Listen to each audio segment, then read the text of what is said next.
God of War Ragnarok is a true masterpiece. It's a once-in-a-generation type of game that will be remembered for years and even decades to come. Without going into a lot of detail into the story, this game picks up about 3 years after the 2018 game, and a lot has happened since. Fimbulwinter has arrived, and Ragnarok is near. Meanwhile, Atreus has grown up quite a bit and is starting to have his own wants and needs, and that can bring some tension into the family, along with some angry Norse gods at their doorsteps because of their actions in the first game, like killing Baldur and Thor's sons. The ensemble of cast in this game is far bigger than the first game, and there's not a single bad character without a meaningful story attached to them. Nobody feels like they're just there to be there. The performances of each character and actor is incredible, and it's up there with some of the best in gaming history. Bear McCreary also comes back as a music composer, and it's just as good, if not better, than he was in 2018's God of War, with incredibly emotional and epic themes.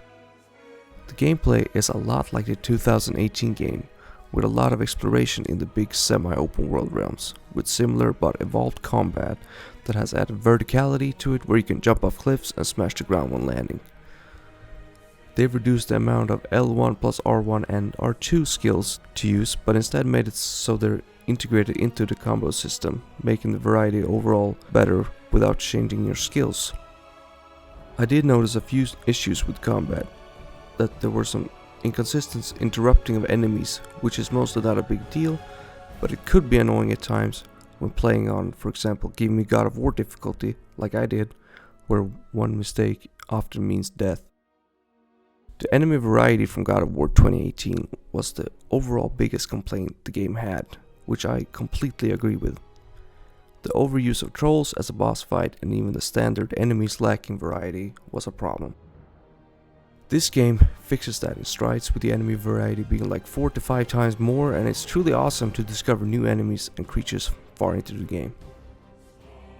The game has tons of great side stuff to do, like mini-bosses, treasures, lore collectibles, etc., along with great side missions, and some of them are so good it could trick you into being a full main mission, with fully motion captured cutscenes and all. And they all expand the lore, relationships of characters of the story even further. So how long is this game? It took me about 60 hours to get to platinum for this game, on the hardest difficulty, give me God of War. And I'm one of those people that OCD explore everything, every chance I get throughout the game, while I also RP walk a lot. My guess is that the average platinum will be around 45 to 50 hours if you play on the normal difficulty. Sony Santa Monica has done something truly remarkable with this game. They've created 2 of the most consistent, well-written games of all time, and respecting the incredible classics in the series as an incredible backstory for Kratos. God of War 2018 is one of my all-time favorite games, and this game delivers a perfect sequel to it that improves in every single way, while also being true to the story set up by the previous games and ending the 2-game saga on an extremely high note. Like the devs had promised, the story of this game delivers a long, emotional and epic conclusion to the Norse saga, which is, in my opinion, perfect. It has some nitpick type of flaws, but I couldn't sleep at night not giving this game a 10 out of 10. It's a truly godly masterpiece that will go down as one of the best games in video game history.